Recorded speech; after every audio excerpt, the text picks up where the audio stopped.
Welcome to the Real Boardloft. I'm Trip Forman, and this is Matt Mayhem Biolos with Lost Surfboards. And today we are here to talk about one of Matt's favorite boards, the Puddle Jumper HP. And this one we have here is in C4 construction. I'm going to hand it over to Matt. And Matt, what do you like about this board? I like just about everything about this board. I love this board. This is the child or the offspring of the Puddle Jumper, the original Puddle Jumper. Which was a hugely successful board for us. And you ride a board for a while and you just start thinking about how you can make it better and how you want to retain all the positive qualities of a certain board, but fine tune it up. And invariably it usually comes to two things. I got a great board, I want to make a better grovel board out of it, or I've got an amazing grovel board, I want to turn it into like an everyday board. So then you go to work and you start trying to tweak things, and it doesn't always work, but with this one it really worked. So we took the Puddle Jumper and we kept the rocker for the most part, but I wanted to pull in the nose. So this board's got a little more of a little less of a parallel outline. The nose kind of pulls in more, especially at 18 inches to 12 inches. It's not so, it gives you more curve, and it's not just so big out there. So it's easier to do quicker turns, to surf a little more vertical in the pocket, a little freer, a little easier to move around. And then pulled the tail in a bit, but pretty much left it about the same here where you stand, in the 6 to 12 inches area. Right. But we pulled it in and put more of a hip in it. Well, didn't quite make it a round tail, which we did later with the HP round, but it just really started to pull it in behind your back foot, because most guys riding this board, including myself, we're not the kind of guys standing on a kick tail right here on the leash plug. Kind of standing here, moving around, you're riding it as a quad or a 2+1, or if the waves are bombing, I'll go thruster. But, it gets pulled in the last 6 inches. The rocker's pretty much the same. It has a little bit more lift in the nose, but, the rocker on the water line is the same. We took some volume out of the rails. Still a thick, flat, wide, easy paddling, cruisy board, but it's got a little less rail volume, so it's easier to sink the rail into the water and surf more three-dimensional, not just skating on top of the water. Right. And it just kind of quicker, more free, looser, a little more performance. But in the end, most people can paddle this board into waves and can get up to speed and small surf as they can on a regular Puddle Jumper.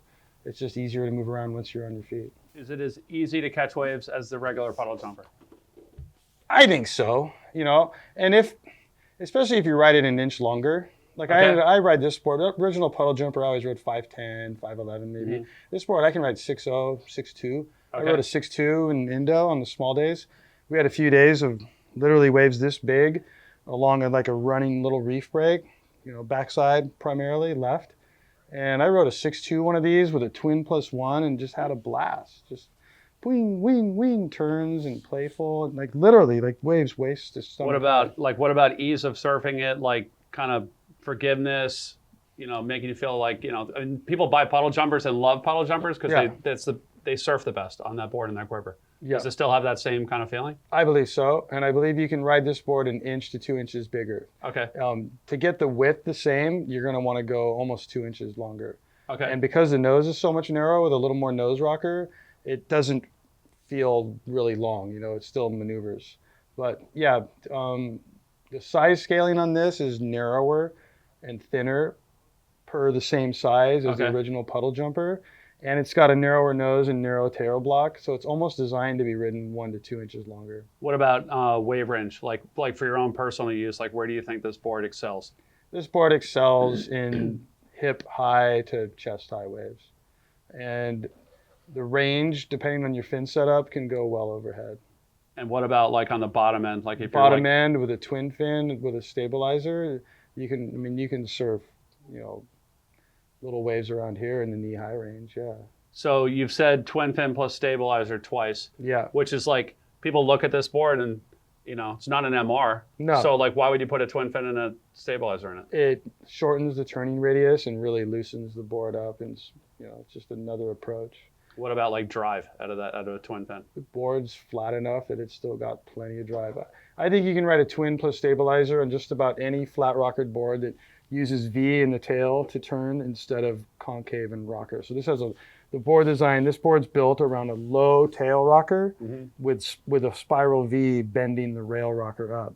So you turn this board and you get the curve out of the V. The V lifts the rail rocker up this way. Right, right. And the center line remains straight. So if you have that straight center line with V, it works good. Any board with that tends to like a quad or a twin. Okay. Yeah, boards that kind of have concave all the way out the tail with, rocker and no V, they get pretty loose and swirly with twin fins. All right. Yeah. So that's Puddle Jumper HP. Straight from the master. It's the Puddle Jumper HP from Lost Surfboards. Yeah, and the boys rip on them too. What I do is, although they're not contest boards or ripper boards, I throw them at the boys. Mason Ho, love the thing. I've seen a ton of Burger on that board. Burger, those bananas on it. The crew, the kids, they really loved it. So they don't all love every alternative vehicle I throw at them, but this one they really do. Cool. So if you have any questions about the Puddle Jumper HP or you like to place an order for one, give us a call at the shop, 252-987-6000, or look us up online, realwatersports.com/surfing. Thanks for tuning in. Cheers.